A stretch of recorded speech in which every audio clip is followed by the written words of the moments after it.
Coming up on the October 22nd edition of Carolina Week. Chapel Hill is clearing out now that fall break has started, and students are happy, but some people aren't as excited. Find out who. He's made his list and checked it twice, but how's he doing? We'll check into Matt Tepper's progress on his student wish list.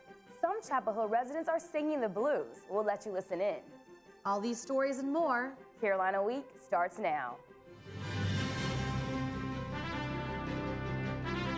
From the School of Journalism and Mass Communication at the University of North Carolina at Chapel Hill, this is Carolina Week.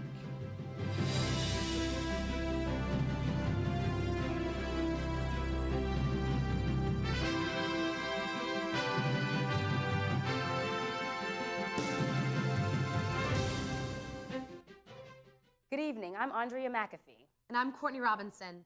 Thanks for joining us for the October 22nd edition of Carolina Week. There's a lot of controversy surrounding the decision by the Senate Tuesday to ban partial birth abortion. The decision bans doctors from performing an abortion after the child is partially delivered. Some congressmen say the ban could reverse the 1973 Roe v. Wade decision that legalized abortion. Doctors who perform the procedure could face up to 2 years in prison.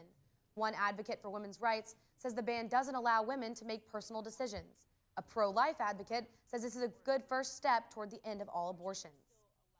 I see this issue as an issue of mindfulness and seeing women as autonomous human beings who have a right to make decisions about their own life and their own privacy. I believe this definitely won't stop all abortions, but it will stop those abortions where the baby is delivered until the skull is out of the womb and the brain is punctured. The bill is expected to face stiff legal challenges. Nebraska lawmakers passed a similar bill in 2000, but the courts ruled it was unconstitutional. Most students enjoy any vacation from classes, even a short one like fall break. But when students are gone, things change in Chapel Hill, and businesses take an economic hit. Kimberly Corrigan has that story.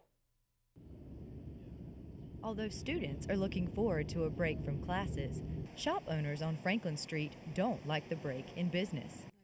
Carolina Pride's Lynn Smith says that fall break combined with an open week for most sports teams will hinder business. It's only a few days, and typically, there's always a little bit of a lull between games, or if you have a break between games of a couple of weeks, so it's just a part of the cycle. Sutton's drugstore employee Martha Del Cid says athletes keep Sutton's business from fluctuating too much. The ball players come here and they don't ever get to leave, so most years it doesn't affect us, but we do every once in a while have a slack because of it. Although locals continue to support businesses through fall break, the lack of students does have a significant impact on the businesses of Franklin Street. Pretty much everybody's been complaining about business being slack because everything's closing, everything's changing. Anything that's been here for a long time is pretty well set, but even for the business like ours, it has gotten slower. But store owners are certain business will return to normal when students come back on Monday. In Chapel Hill, I'm Kimberly Corrigan, Carolina Week. Although business in Chapel Hill suffers during fall break, business elsewhere picks up because of the number of students heading out of town. Here's a small sample of places Carolina students are visiting in the next few days. I'm going to Charleston with a few buddies of mine, kick back on the beach, and then I'm going home to Wilmington to spend some more time on the beach. I will be going home, and my parents are in Hawaii, so I have the whole house to myself, and I'll be cleaning it for them and just resting. I'm just going home to Charlotte, and I'm going to go to the dentist, get a haircut, go shopping. Boring, but it's well needed. Hopefully I'm going to Sally National Forest on a mountain biking trip. I'm going to go home and go surfing every day. I live in Wilmington. I'm going to Boston. We got a few friends here that are going up there with me. We're all kind of seeing various friends. I actually just transferred here from Boston College, so I'm going back for the Boston College Notre Dame football game. I don't have plans for fall break. Fall break officially begins Wednesday at 5 p.m. Classes resume Monday morning at 8. If your fall break plans involve driving, here's information you need to know. The westbound I-40 exit ramps off 15501 will be closed for the next 30 days. If you need to get on 15501 from 40, you'll have to go up to 86, then turn back around and come back. After work wraps up on the westbound ramps, the eastbound ramps will close for about a month. The Department of Transportation hopes to finish all I-40 construction by early next year. Funnel cakes, cotton candy, and caramel apples might be the first things that come to mind when you think of the state fair. But you'll find much more than food in Raleigh this week. We'll show you what coming up.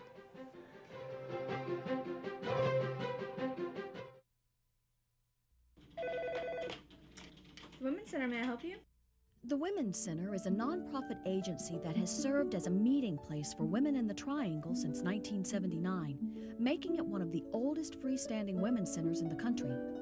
The mission of the Women's Center is to provide a supportive community where all women can inspire each other to grow, both personally and professionally. I was going through a crisis at home, and I contacted Helpline, and they referred me directly to the Women's Center.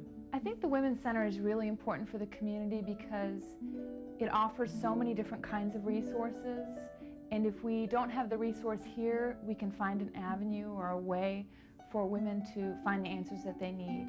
It is inspiring. It's so exciting to be a part of something that really matters and really changes things. You can support the Women's Center through membership or by sending a contribution to the Women's Center, 210 Henderson Street, Chapel Hill, North Carolina, 27514. The recent release of another ranking of public universities shows that when factoring the cost, Carolina is at the top. The numbers offer an interesting comparison within another ranking. Carolina was number 5 among public universities in the U.S. News and World Report rankings released last month, behind UC Berkeley, Virginia, Michigan, and UCLA. But the Kiplinger rankings of the best college values has UNC the best bang for the buck for both in-state and out-of-state students.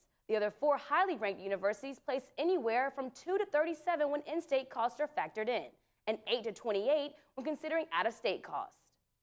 Whether an education at Carolina remains a bargain depends on how much tuition rises. Tuition could go up $300 next year, following several other recent increases. But Director of Admissions Jerry Lucido says UNC Chapel Hill will still be expensive, less expensive than its counterpart. And we're still some fairly substantial increases, particularly substantial for North Carolina. But they've been nothing like what's happened around the country with these 15% or 10%, these kind of double-digit increases in tuition. So we've been able to keep it modest. Lucido added that topping the Kiplinger list 4 years in a row is a testament to Carolina's commitment to make higher education affordable. He's the voice of students on campus and says he's accomplished a lot midway through his term as student body president.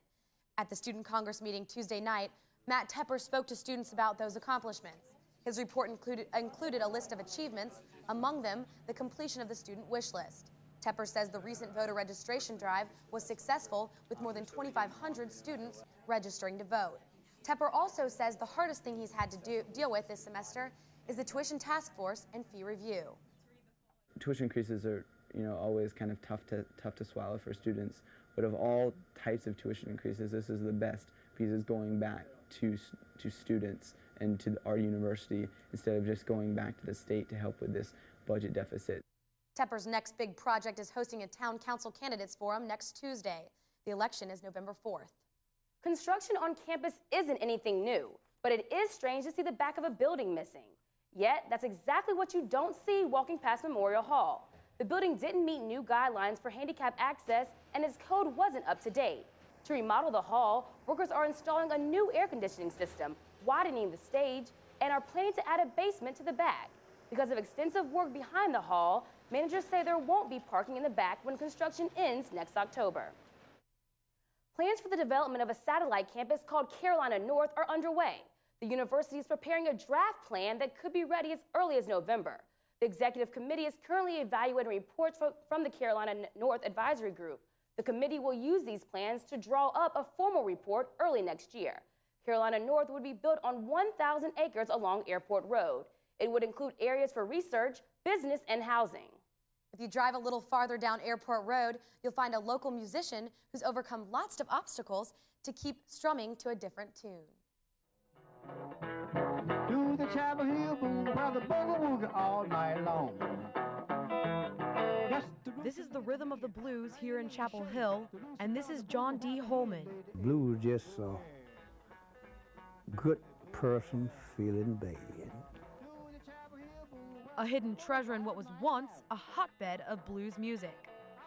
The Chapel Hill Boogie is one of John D.'s own. Chapel Hill, they had a real rough bill joint, and they call it the Tin Top. So I decided to discover a song about it, you know. I named it Chapel Hill Blues. Born in 1929, this Durham native is still playing on his steel guitar more than 70 years later. I went to my uncle with my first guitar, and I wanted him to learn me how to play. So he told me that he couldn't teach me how to play. He could teach me how to tune it. So I just started picking it up from there. Practically learned myself. Now, John D. plays worldwide. Chicago, Africa, went to Africa for 6 weeks, stayed there 6 weeks. Asia, Fowler, Bangkok, Honolulu, Hong Kong. In 1988, he was recognized with the National Heritage Fellowship for being an American hero who's kept the tradition of blues music alive. This Renaissance man continues to work into his old age. John says staying active in music costs a lot more now than when he started. You could buy a guitar then for $15, brand new. Now that's the price of strings now. John lives the blues he plays. Declining health and finances have been major challenges, so he's thankful a nonprofit organization is helping him overcome these challenges. Carolina graduate Tim Duffy started the organization in 1994 to assist John D. and other artists to continue playing the blues. The Music Maker Relief Foundation has different programs. We have the Life Maintenance Program, we have the Instrument Acquisition Program, we have the Tour Support Program, Emergency Relief Program, and we have the Visiting Artist Program. Music Maker set up a recent gig in Clayton, North Carolina for John. The foundation helped John produce a CD, Bull Durham Blues. And if you ask nicely, he'll even autograph it for you. John hopes programs like Music Maker will help establish his legacy so generations to come will continue the musical tradition he's devoted his life to.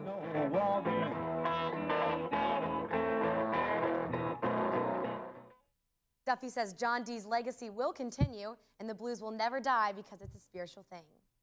Crisper, colder air means only one thing, the North Carolina State Fair. Yep, it's in town. Each year, thousands of people make their way to Raleigh, each looking for that favorite piece of the fair. Attractions like the world's smallest horse cost only 50 cents. Rides line the midway and you can hear the music and screams from a distance. But what a lot of people come for, like Jessica Marshall, is the fantastic but very fattening food. There are lots of choices. Pizza, chicken, cotton candy, ice cream, candy apple, hot dogs, corn dogs.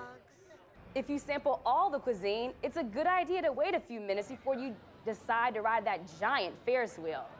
If you're looking for something besides roller coasters and fatty foods, the fair also offers a taste of the state's many cultures. The kids can cheer for their favorite barnyard animals in the pig and duck races. The industrious types can even try their hand at wiring a house. At the Village of Yesteryear, you can watch old-fashioned craftsmen make chairs and weave baskets. $2 will get you into the Native American village, where you can view a traditional tribal grand entry. Fair visitor Wiley Dawson looks forward to the fair each year. You see different cultures around the state, what people make, and mainly it's, you know, you come through the fair to see the exhibits and just see the people. That's what I enjoy about it, seeing the different people. Kelly Mahoney joins us now with a look at weather. And Kelly, the food at the fair looks delicious, but what about that weather? Well, the weather might not hold out until the rest of the fair, but we do have a couple of days of really nice weather to look forward to coming up. I'll let you know what changes are on the way in just a minute, but first I want to go to this week's weather question, which is, what is the dew point? Is it the temperature at which dew freezes, the temperature at which dew forms, the measure of relative humidity, or is it a measure of wind chill? I'll have the answer to this weather question and your weekend forecast when Carolina Week continues.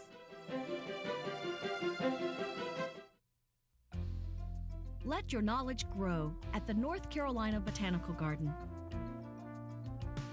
Through public service, research, conservation, and education. The garden brings North Carolina's rich natural heritage to you. It's a beautiful way to learn. Daddy, why is the sky blue? Well, to match your pretty eyes. Nope, not even close. See, all colors have wavelengths that are diffused by oxygen and nitrogen. Since blue is the shortest wavelength, it's diffused up to 10 times more. Who taught you that? Mommy? By age 12, too many girls lose interest in math and science and their chance at future jobs. Keep her interest alive. You know why mathematics is the basis of life as we know it? You tell me. It's her future. Do the math.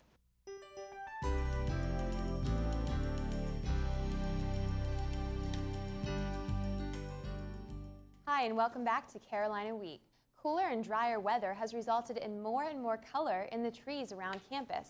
While we are just starting to see the fall foliage change colors here in Chapel Hill, out west in the mountains, very little green is left already. We'll talk about North Carolina's fall foliage forecast in just a few minutes. But we want to remind you that this Sunday at 2 a.m., it will be time to go back to daylight standard time, meaning that you get to set your clock back an hour and you get either an extra hour of sleep or an extra hour of the Saturday night of fall break, depending how you want to think about it. Either way, it's a good thing.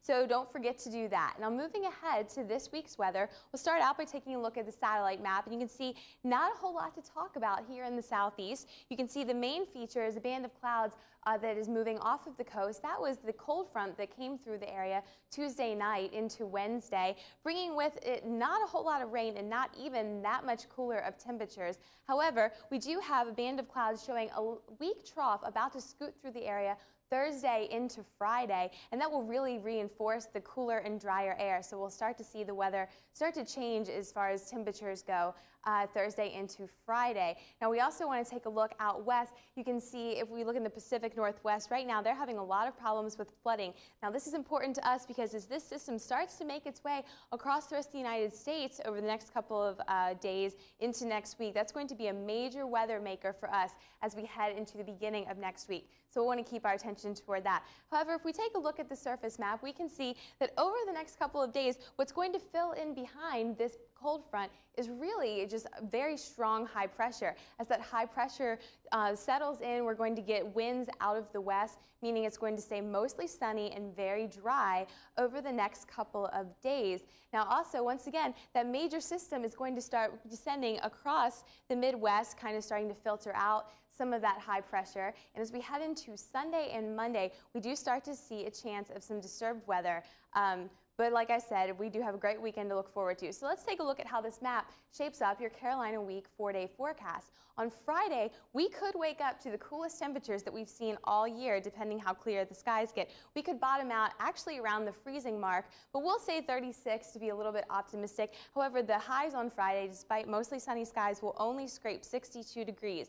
We do go on a warming trend throughout the rest of the weekend. Saturday, 68, and Sunday, we start to get more clouds ahead of that next cold front that will pass Sunday night into Monday. Depending how much moisture we get, we could also see the chance for some strong to severe thunderstorms Monday as a very strong cold front pushes through. We'll continue to see next week be a very unsettled week, so you're really going to want to take advantage of the nice weather that Friday, Saturday, and Sunday feature here. Now, if you're thinking about heading down to the beach to take advantage of the weather, Saturday looks gorgeous, a high of 73 degrees under mostly sunny skies. Sunday, a little bit cloudier, but a very comfortable high of 75, and temperatures at the beach will be very mild at night, mid-40s to lower 50s, both Saturday and Sunday. If you're thinking of heading out to the mountains for your fall break, well, Saturday and Sunday look very nice there as well, a little bit cooler. 61 is the high on Saturday, 63 on Sunday, and very cool overnight lows, just 34 degrees in the Asheville area Saturday night, and Sunday about 41. Now, if you're going to the mountains to take a look at the fall foliage, in the mountains, it is near the peak, not quite there yet, but if you're going to be around here, the most you'll see is in the patchy category in the Triad and Piedmont, which is kind of nice. We still have a couple of weeks of color change to look forward to. And finally, if you are going to go down south to watch the football game, it should be a gorgeous weekend down there as well. I think the game starts at noon, so we should see mostly sunny skies and temperatures in the mid-60s, so it's perfect football weather. And before we toss it back over to sports, anyone know what the definition of dew point is? Kelly, I'm going to go with A. It is not. Although we might see some frost this weekend, the dew point is actually the temperature at which dew forms. So we look to the dew point for a lot of things in meteorology, but that's the definition of it. So thanks, Kelly. Sure. Well, that sure sounds like a chilly forecast. Yeah, but let's hope that the Heels don't get the cold shoulder in Clemson this Saturday. Been off to a chilly start so far, but Clemson's sure not going to try to make anything any easier on the Heels. Of course, Carolina football will attempt to stay alive in Death Valley this Saturday. Also, a look ahead at what the field hockey team is doing. The ladies are ready to rebound after 2 tough losses. More when Carolina Week returns.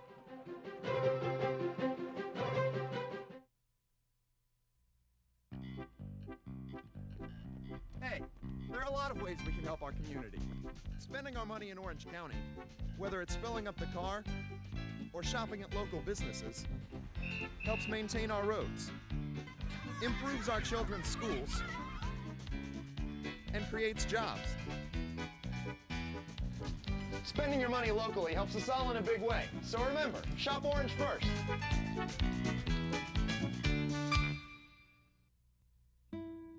The Ronald McDonald House is a nonprofit organization that provides a home away from home for families of children being treated at UNC hospitals. Since opening in 1988, the house has welcomed more than 1,000 families each year to stay at this safe haven. The house relies heavily on community support. How can you help? Become a volunteer. Help the house that love built. The Ronald McDonald House, the house with a heart.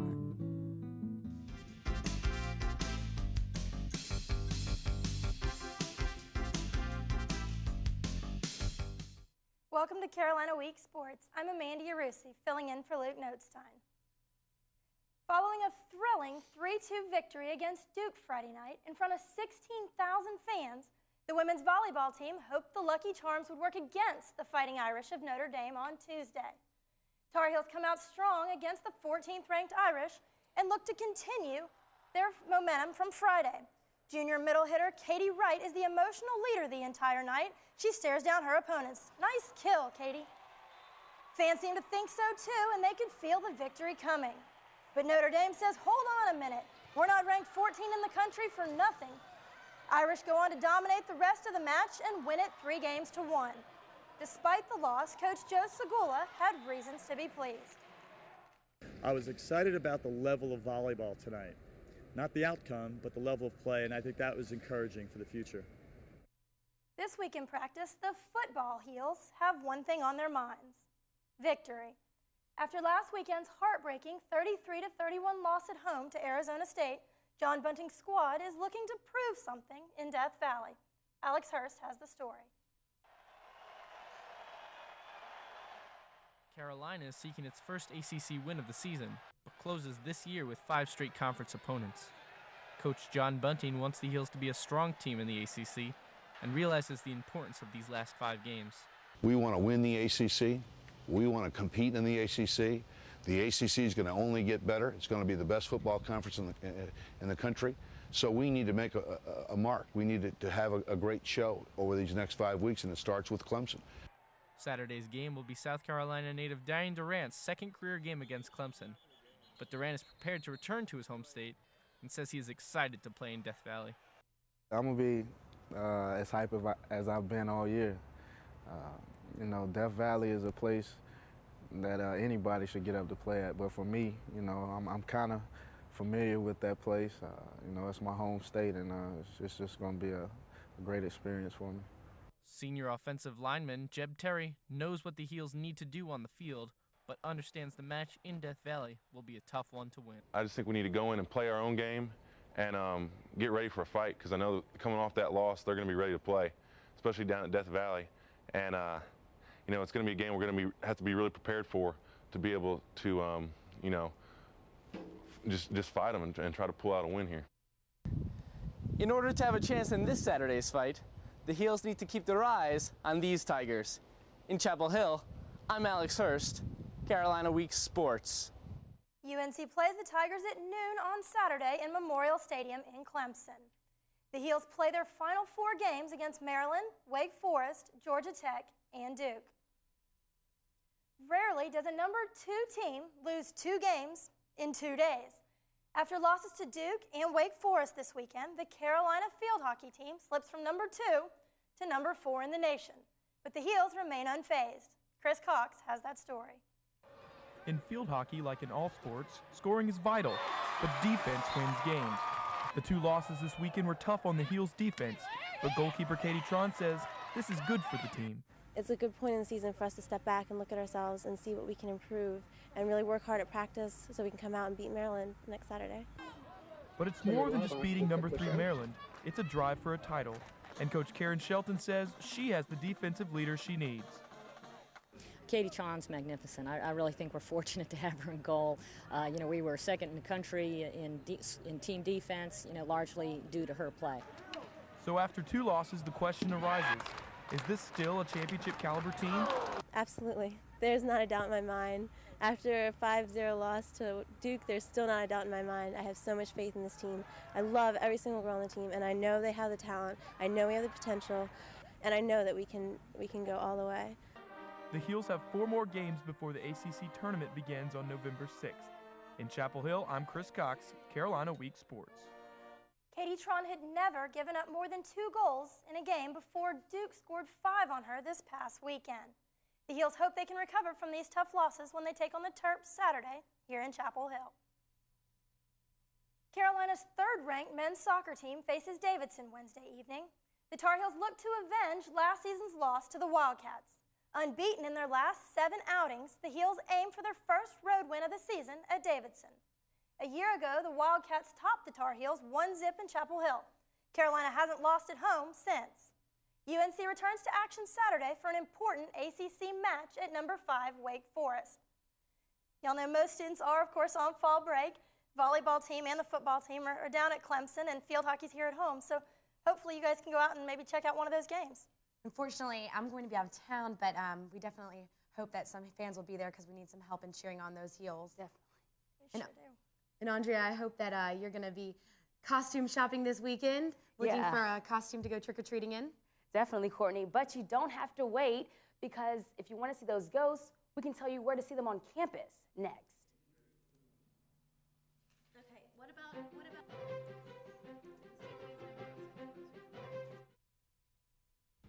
What services come to mind when you think of the American Red Cross? The Red Cross does blood drives, don't they? They help out with natural disasters. Giving blood. Tornadoes and hurricanes. Blood. Natural disasters. I'll bet you didn't know that the American Red Cross also provides emergency services for military families and delivers health and safety instruction in first aid, lifeguard training, and CPR. Contact your local Red Cross chapter to learn more about the services they provide. If you have a story idea, contact Carolina Week at 843-8292.